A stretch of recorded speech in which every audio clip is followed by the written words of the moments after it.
Good morning dear students. आज बात करते हैं परमाणु की। जो परमाणु है वो कक्षा 9 के सिलेबस में केमिस्ट्री में, कक्षा 11 में केमिस्ट्री में और कक्षा 12 फिजिक्स में दिया है। ये सभी विद्यार्थियों के लिए बहुत ही इम्पोर्टेंट है। तो परमाणु क्या होता है, परमाणु के विषय में कौन कौन से वैज्ञानिक आए और उन्होंने अपने अपने परमाणु मॉडल दिए, किस वैज्ञानिक का क्या परमाणु मॉडल था और उन्होंने अपने परमाणु मॉडल में क्या बताया, क्या उनकी कमियां थी, फिर आगे वाला वैज्ञानिक जो आया उसने क्या सुधार किया, ये सब जानेंगे। तो सबसे पहले परमाणु, ये परमाणु क्या होता है, परमाणु किसे कहते हैं। परमाणु अर्थात वह छोटा से छोटा कण जिसे विभाजित नहीं किया जाता, परमाणु कहलाता है। वह छोटा से छोटा कण जिसे विभाजित नहीं किया जा सकता, परमाणु कहलाता है। या वो छोटे छोटे कण जिनसे मिलकर कोई भी पदार्थ बनाया जाता है, परमाणु कहलाता है। या हम ये कहें 3 मूल कणों से, इलेक्ट्रॉन, प्रोटॉन और न्यूट्रॉन से जो पदार्थ बनता है, उसे जो कण बनता है उसे परमाणु कहते हैं। परमाणु क्या होता है, वह सूक्ष्मतम कण जिसे विभाजित नहीं किया जा सकता, परमाणु कहलाता है। परमाणु के विषय में सबसे पहले किसी व्यक्ति ने कहा तो वो थे भारत के ही एक महर्षि कणाद। कणाद ने बहुत पहले ही बता दिया था प्रकृति में परमाणु नाम की भी कोई एक चीज पाई जाती है। और इसके विषय में जो सबसे पहला सिद्धांत आया वो डाल्टन का परमाणु मॉडल था, डाल्टन ने जो दिया था। लेकिन जो हमें पढ़ना है कक्षा 12 के सिलेबस के अनुसार फिजिक्स में, सबसे पहला जो सिद्धांत है वो जे थॉमसन का परमाणु मॉडल है। सबसे पहला जो मॉडल है जे थॉमसन, थॉमसन या कहीं पे थॉमसन लिखा होता है, एक ही बात है। थॉमसन लिखे, कहीं कहीं पे थॉमसन, थॉमसन तो कहीं कहीं थॉमसन, जे थॉमसन का परमाणु मॉडल।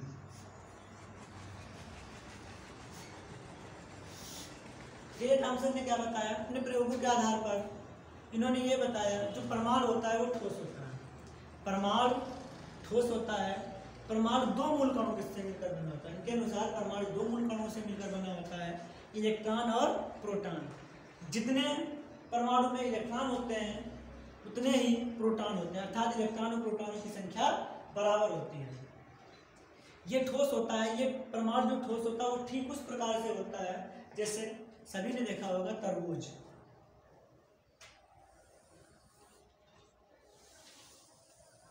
मान लीजिए तरबूज है, तरबूज का ज्यादातर जो हिस्सा होता है लाल वाला जो पका तरबूज, मान लीजिए जैसे ये, और इसके बीच बीच में इलेक्ट्रॉन धसे होते हैं।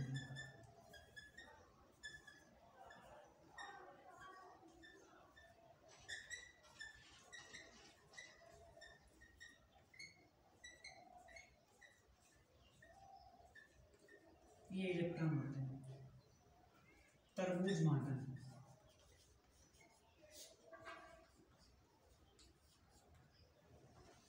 जे थॉमसन ने तरबूज के माध्यम से अपने परमाणु मॉडल को समझाया।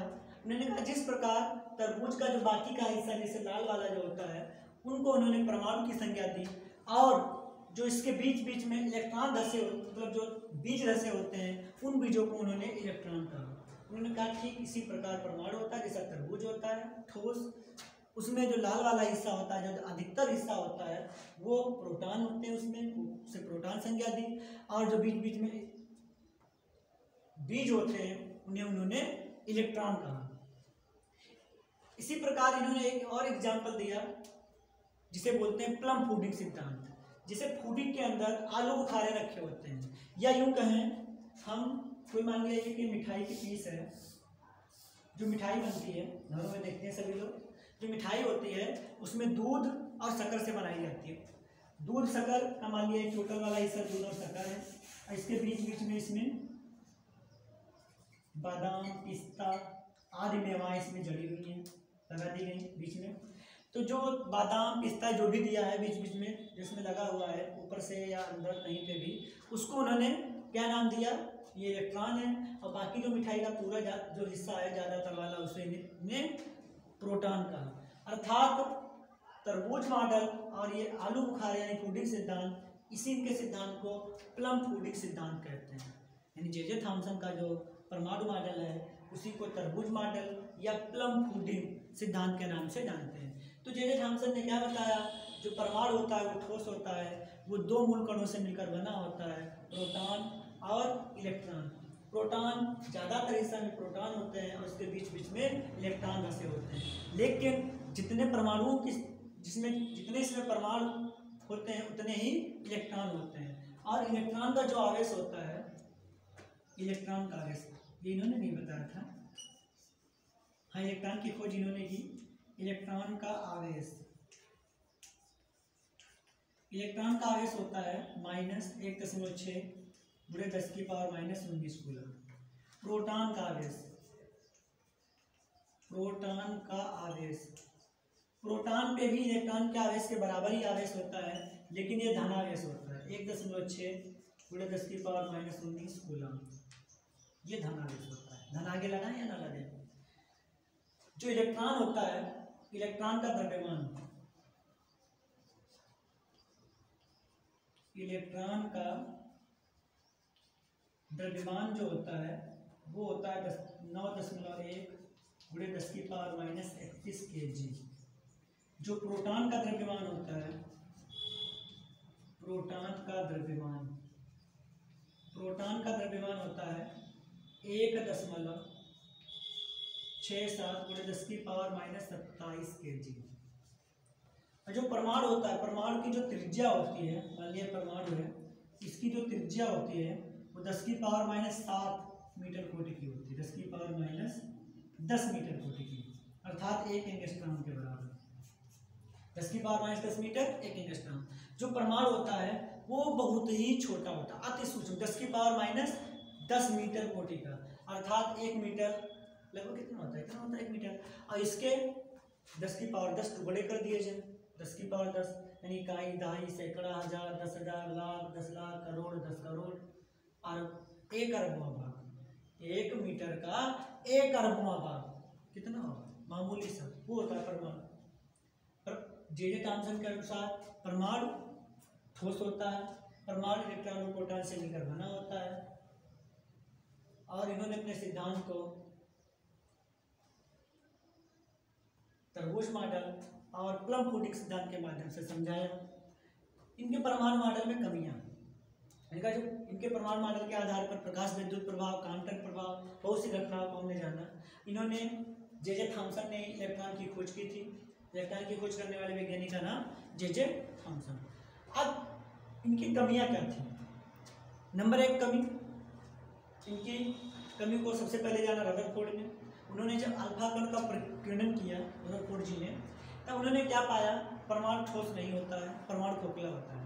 तो इनकी जो कमी थी वो क्या है, परमाणु खोखला होता है। नंबर 2 कमी, दूसरी कमी क्या थी, परमाणु 2 मूल कणों से मिलकर नहीं बना होता है, परमाणु में 3 मूल कण होते हैं, इलेक्ट्रॉन, प्रोटॉन और न्यूट्रॉन।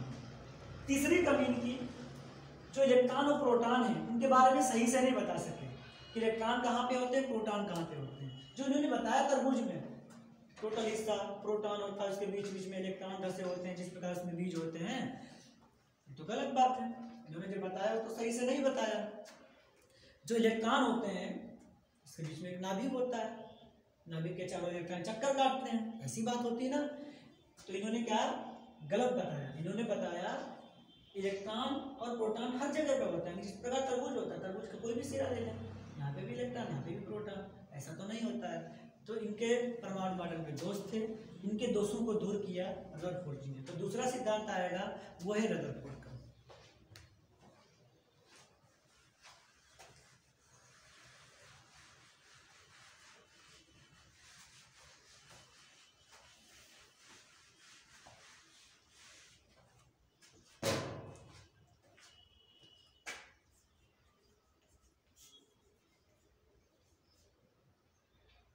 रदरफोर्ड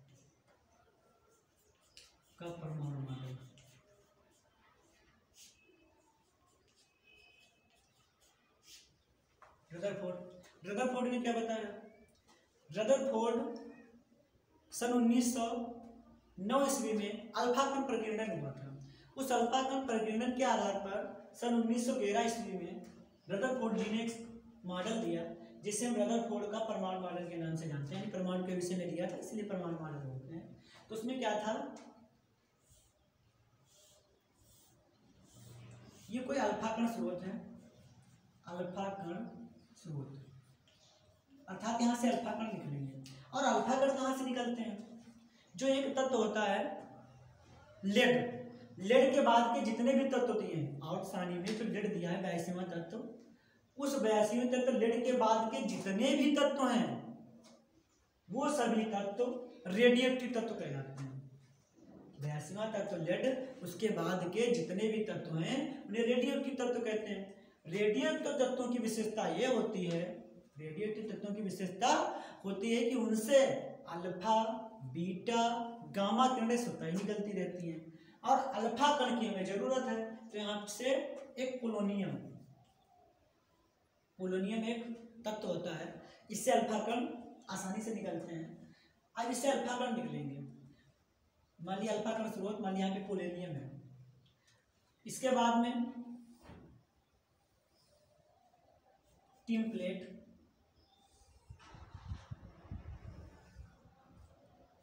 इस प्रकार की व्यवस्था बनाएंगे। यहाँ से अल्फा कण निकले, बहुत ज़्यादा संख्या में निकल रहे हैं। वो अल्फा कण लगभग है 8000। अल्फा कणों की संख्या क्या है? 8000।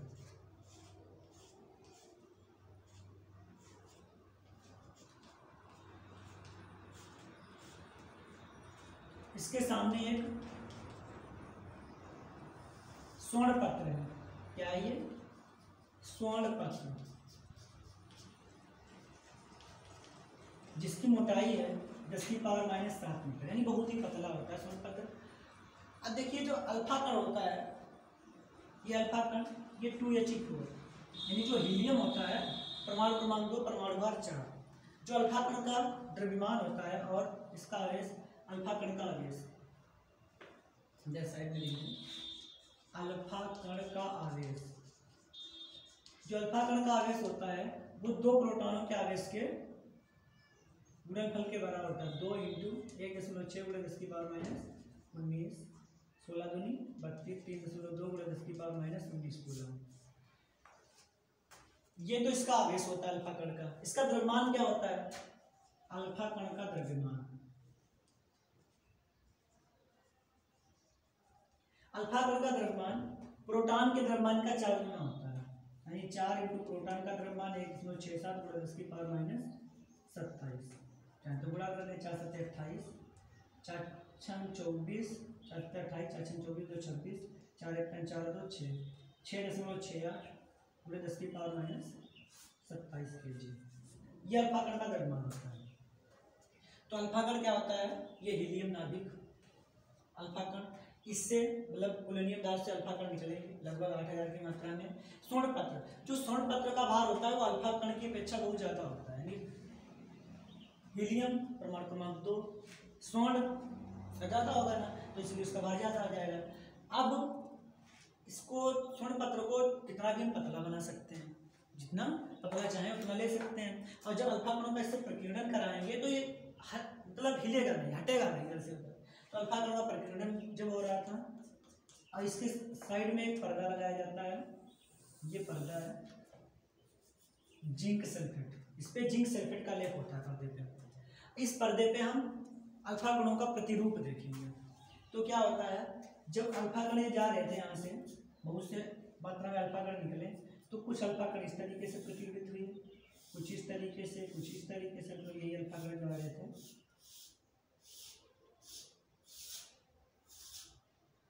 इधर से इधर खूब प्रतिरूपित हुए, कुछ अल्फा कण वापस लौट रहे थे।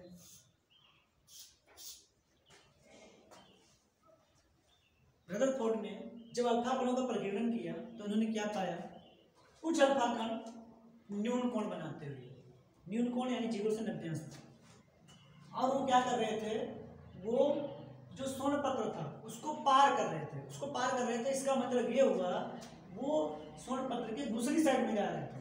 इसका मतलब ये हुआ जो कोई ठोस चीज होगी, यानी जे थॉमसन ने बताया था परमाणु ठोस होता है। यदि परमाणु ठोस होता तो उसे बाहर तो नहीं जाने चाहिए थे, ऐसे बाहर ना जाते। कोई ठोस चीज होती है, उससे हम किसी को, उसके अंदर से हम कोई भी चीज अल्फा कण कुछ भी हो पर निकाले वहां से तो नहीं निकलेगा।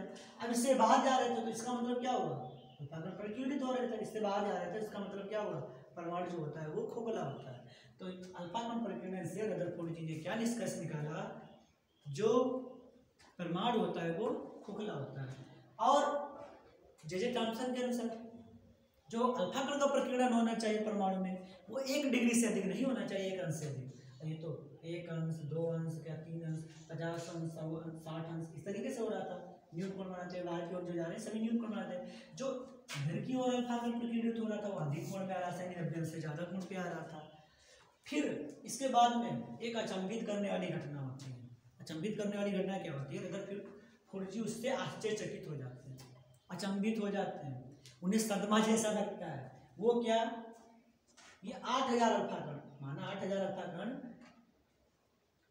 ये जो तुम्हारी दी है लेड प्लेट है।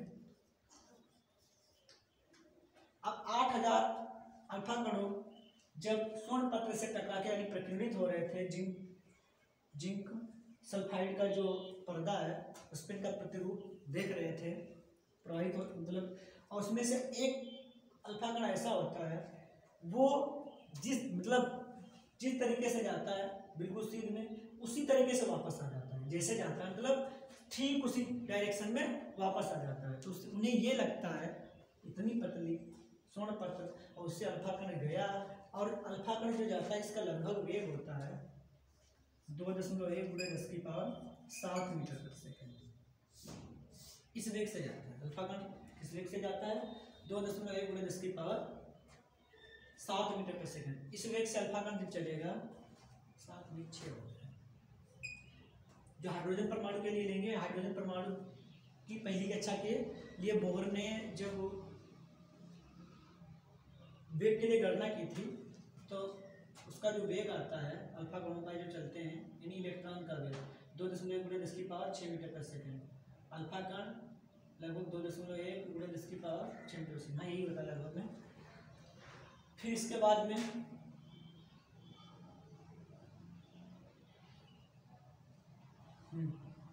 जब एक अल्फा कण वापस आया तो उन्हें ऐसा लगा जैसे कोई व्यक्ति पेपर पढ़ रहा हो, या पेपर ना पढ़ रहा हो, कहीं पे पेपर लगा हो दीवार में, कुछ भी पतला सा पेपर जो अखबार पढ़ा जाता है वो वाला, उस पर एक व्यक्ति निशाना लगाए, गोली मारे, और वो गोली उस कागज से लगे, उस कागज में लगे जाके, और उस कागज से टकरा के पुनः आ जाए, उसी व्यक्ति को घायल कर दे।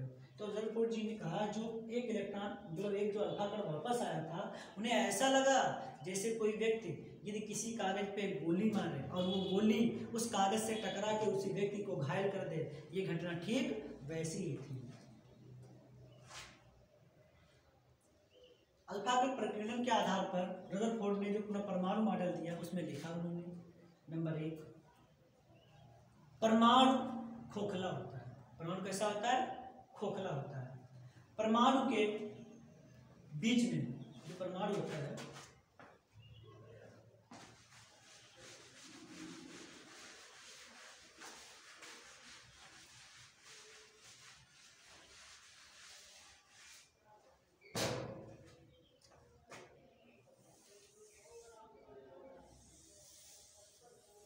वृत्ताकार पैमाने पर, उस चित्र को हम इस तरीके से भी दर्शा सकते थे। ये है स्रोत अल्फा कण, अल्फा कण स्रोत है ये, मतलब यहाँ पे अल्फा कण है बहुत ज़्यादा मात्रा में, कोई भी धातु जिससे अल्फा कण निकल रहे हैं सभी।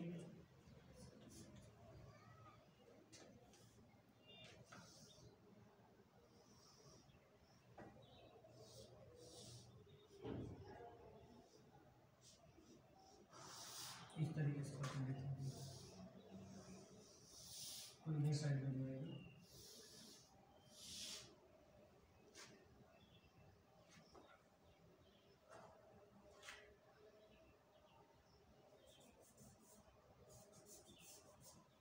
ये वाला मान लिया यहाँ पे नाभिक,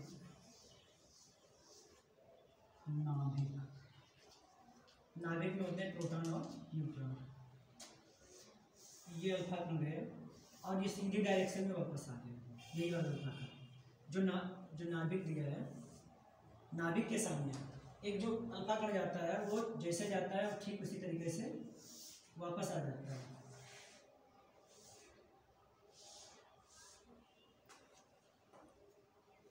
रदरफोर्ड ने जो बीच में एक पार्ट होता है यहाँ पे जो ये आया नाभिक, नाम दिया इन्होंने, नाभिक की खोज करने वाले वैज्ञानिक का नाम रदरफोर्ड। नाभिक की खोज, नाभिक की खोज रदरफोर्ड ने की। अल्फा कण प्रकीर्णन के आधार पर इन्होंने नाभिक की खोज की। इन्होंने बताया जो परमाणु होता है, परमाणु के बीच में एक छोटा सा मतलब बहुत कम अल्प समय में मतलब जो परमाणु होता है, परमाणु की त्रिज्या होती है 10⁻⁻10 मीटर और जो नाभिक होती है, नाभिक की त्रिज्या 10⁻⁻15 मीटर। परमाणु की अपेक्षा नाभिक नगण्य, ना के बराबर होता है। उसी के बीच में एक छोटा सा क्षेत्र होता है जो टुकड़ा टाइप का, उसी में परमाणु का समस्त द्रव्यमान केंद्रित होता है, जिसे उन्होंने नाभिक नाम दिया। और उन्होंने बताया नाभिक में प्रोटॉन और न्यूट्रॉन होते हैं, इसी में नाभिक में प्रोटॉन होते हैं। प्रोटॉन की खोज तो इसके बाद में सन 1932 में चेडविक ने की थी। बेरियम और बोरान तत्वों पर अल्फा कणों की बमबारी करके उन्होंने, चेडविक ने न्यूट्रॉन की खोज की थी। न्यूट्रॉन पे कोई भी आवेश नहीं होता है, प्रोटॉन पे जो आवेश होता है वो 1.6 कूलम धन आवेश होता है। और इलेक्ट्रॉन उन्होंने क्या बताया, अब इसके आधार पर क्या निष्कर्ष निकाला रदरफोर्ड ने, परमाणु खोखला होता है। परमाणु जो परमाणु होता है उसमें नाभिक होता है, नाभिक में प्रोटॉन और न्यूट्रॉन होते हैं। नाभिक के चारों ओर इलेक्ट्रॉन वृत्ताकार कक्षा में चक्कर लगाते हैं। क्या बताया उन्होंने, जो परमाणु होता है 3 मूल कणों से मिलकर बना होता है, इलेक्ट्रॉन, प्रोटॉन और न्यूट्रॉन। न्यूट्रॉन की भी तो खोज नहीं हुई थी, न्यूट्रॉन की खोज तो हुई सन 1932 में चेडविक ने की थी, बेरियम और बोरान तत्वों पर अल्फा कणों की बमबारी करके। तो इन्होंने नाभिक में अभी तक नाभिक की खोज की। उन्होंने बताया नाभिक, परमाणु का समस्त द्रव्यमान लगभग नाभिक में केंद्रित होता है, अर्थात जो नाभिक में प्रोटॉन है, हमारे इसका द्रव्यमान 1.67 × 10⁻27 kg, और जो इलेक्ट्रॉन होता है उसका द्रव्यमान क्या होता है 9.1 × 10⁻31 kg। अब देखिए 10⁻31 तो 27, 10⁻⁻4 का अंतर यह आएगा यहाँ से 10⁻4 और इसके बाद ये 10, तो लगभग 10⁻5 गुना जो नाभिक होता है,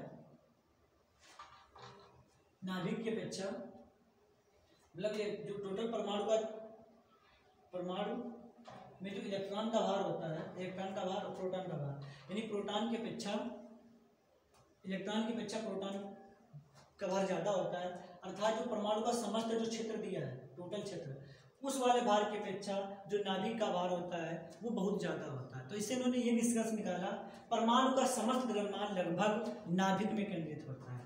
जो नाभिक में द्रव्यमान होता है वो परमाणु के द्रव्यमान, बाकी का जो परमाणु का खोखला वाला हिस्सा है उससे कहीं ज्यादा होता है। कहीं ज्यादा क्या, बहुत ज्यादा होता है। रदरफोर्ड के अनुसार परमाणु खोखला होता है, परमाणु के बीच में नाभिक होता है, नाभिक में प्रोटॉन स्थित होते हैं और उस नाभिक के चारों इलेक्ट्रॉन वृत्तीय कक्षाओं में चक्कर लगाते हैं। फिर उसके बाद में जब रदरफोर्ड जी से बाकी के वैज्ञानिकों ने पूछा, अगर ये इलेक्ट्रॉन चक्कर लगाते हैं, आपने कहा इसके बीच में नाभिक होता है, मानी बात आपकी, नाभिक होता है, इसमें प्रोटॉन होता है, हाँ होते हैं प्रोटॉन। उसके बाद में जब चेडविक ने बताया उसके अनुसार न्यूट्रॉन भी इसमें होते हैं, न्यूट्रॉन प्रोटॉन होते हैं और न्यूट्रॉन का जो द्रव्यमान होता है, प्रोटॉन का द्रव्यमान होता है, न्यूट्रॉन का द्रव्यमान प्रोटॉन के द्रव्यमान के बराबर होता है, न्यूट्रॉन का द्रव्यमान भी प्रोटॉन के द्रव्यमान के बराबर, अर्थात यही 1.67 kg न्यूट्रॉन का द्रव्यमान होगा, प्रोटॉन का भी द्रव्यमान यही होता है। अब इन दोनों को जोड़ देंगे फिर इलेक्ट्रॉन का द्रव्यमान क्या होगा, इलेक्ट्रॉन का द्रव्यमान याद करेंगे तब इलेक्ट्रॉन का द्रव्यमान, प्रोटॉन के द्रव्यमान, न्यूट्रॉन के द्रव्यमान, जब दोनों को जोड़ेंगे, जब केवल प्रोटॉन के द्रव्यमान की अपेक्षा इलेक्ट्रॉन का द्रव्यमान कम है तो दोनों को जोड़ेंगे तो बहुत कम हो जाएगा। अर्थात रदरफोर्ड ने जो बताया कि परमाणु का समस्त द्रव्यमान लगभग टोटल होता है, मान लिया इसका वजन उससे तो बहुत कम होता है। एग्जाम्पल के तौर पर मान लिया कहीं पे 1 कुंटल दिया हो, कोई वस्तु 1 कुंटल की दी हो, मतलब मान लिया एक गोला टाइप का कोई भी दिया हो, खोखला हो, वो 1 कुंटल दिया हो, उसके बीच का भाग जो हो ठोस वाला, बिल्कुल ठोस, वो हो लगभग 99.9 किलो, बचा कितना 100 ग्राम, बाकी वाला हिस्सा 100 ग्राम का। तो 99.9 किलो की अपेक्षा 100 ग्राम क्या है, नगण्य, ना के बराबर, तो उसको छोड़ सकते हैं। तो हम क्या कह सकते हैं, रदरफोर्ड के अनुसार, रदरफोर्ड ने क्या बताया, परमाणु का समस्त द्रव्यमान लगभग नाभिक में केंद्रित होता है। और उन्होंने कहा नाभिक के चारों इलेक्ट्रॉन चक्कर काटते हैं। फिर बाकी के वैज्ञानिकों ने पूछा, अब देखिए कोई भी व्यक्ति हो या कोई भी वस्तु हो, कुछ भी हो, जब कोई चक्कर काटेगा तो उसके अनुसार क्या होगा, उसमें ऊर्जा होगी। और जब ऊर्जा होगी तो ऊर्जा का उत्सर्जन होगा। ऊर्जा मतलब मान लिया हम बोल रहे हैं तो ऊर्जा का उत्सर्जन हो रहा है, ऊर्जा निकल रही है। अब ऊर्जा का जब उत्सर्जन होगा तो धीरे धीरे ऊर्जा की कमी आएगी। एक स्थिति ऐसी आएगी जब ऊर्जा नहीं रहेगी। जब ऊर्जा नहीं रहेगी तो क्या होगा, मान लिया इलेक्ट्रॉनों के पास कुछ ना कुछ ऊर्जा होगी, उस ऊर्जा से ऊर्जा का उत्सर्जन होगा जब वो चक्कर काटेंगे। जब वो चक्कर काटेंगे तो ऊर्जा का उत्सर्जन होने के बाद में एक स्थिति ऐसी आएगी उनके पास ऊर्जा नहीं रहेगी, और धीरे धीरे परमाणु की जो त्रिज्या होगी उसमें कमी आती जाएगी। जब कमी आती जाएगी तो एक स्थिति ऐसी आएगी कि जो परमाणु जो हम बोल रहे हैं वो नाभिक में समाहित हो जाएगा, यानी इलेक्ट्रॉन नाभिक में समाहित हो जाएंगे, तब परमाणु का अस्तित्व भी समाप्त हो जाएगा। इसके विषय में रदरफोर्ड जी कुछ नहीं कह सके, उन्होंने आगे कुछ नहीं बताया, इतना बता के चले गए। इसके बाद में अगले वैज्ञानिक आए जिनका नाम था नील्स बोहर, बोहर का परमाणु मॉडल।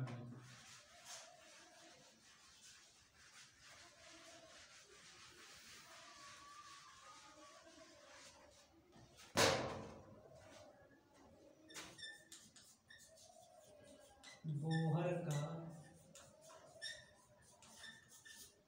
परमाणु मॉडल।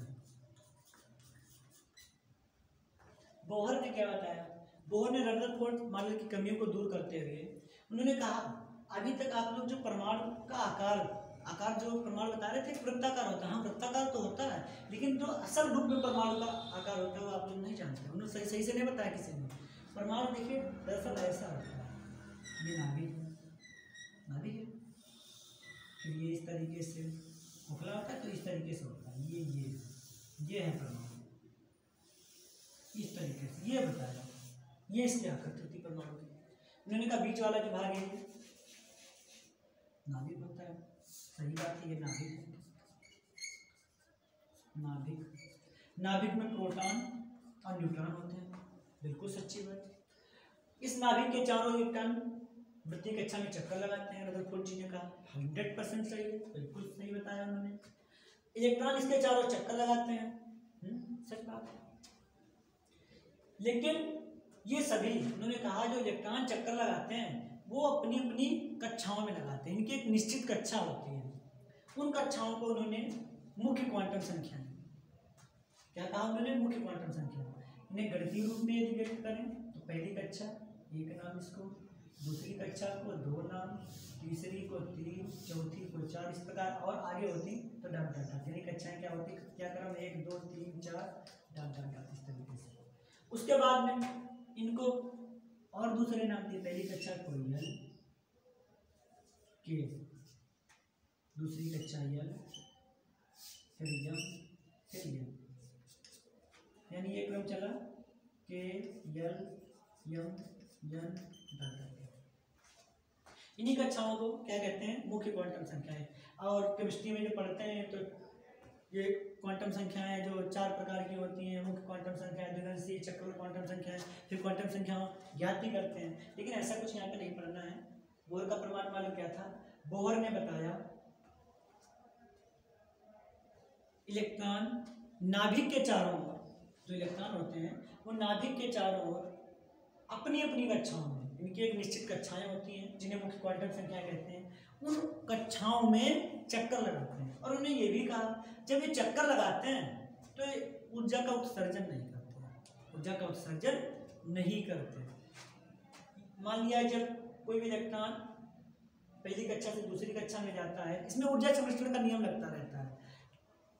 ये उत्तेजित अवस्था में जाते हैं, मतलब कोई इलेक्ट्रॉन ऊर्जा उत्सर्जित कर रहा होता है तो कोई अवशोषित कर रहा होता है, इनका आदान प्रदान चलता रहता है। इसलिए इसमें जो ऊर्जा होती है, ऊर्जा संरक्षण के नियमानुसार क्या होता है, ऊर्जा को न नष्ट किया जा सकता है न उत्पन्न किया जा सकता है, इसका एक रूप से दूसरे रूप में रूपांतर होता रहता है। इसलिए जो ऊर्जा इलेक्ट्रॉनों की होती है वो एक दूसरे से रूपांतरित होती रहती है, ऊर्जा में कमी नहीं आती है, ऊर्जा लगातार उतनी बनी रहती है। उसी ऊर्जा के कारण नाभिक के चारों ओर इलेक्ट्रॉन चक्कर काटा करते हैं, ये बताया मैंने। इन्होंने कहा जब ये चक्कर काटना है तो इसके लिए एक शर्त होनी चाहिए।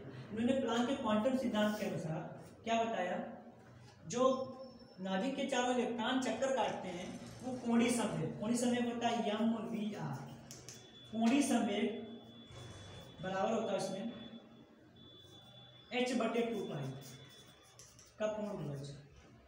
यानी नाभिक के चारों इलेक्ट्रॉन चक्कर काटने के लिए कोणीय संवेग h/2π का पूर्ण गुणज होना चाहिए। इलेक्ट्रॉन नाभिक के चारों जब चक्कर काटते हैं तो उसका कोणीय संवेग, इलेक्ट्रॉनों का जो कोणीय संवेग होता है वो h/2π का पूर्ण गुणज होता है, जहाँ पर h प्लांक नियतांक होता है, m ये द्रव्यमान है, v वेग, r त्रिज्या, 2π ये तो नियतांक होता है, सभी जानते हैं।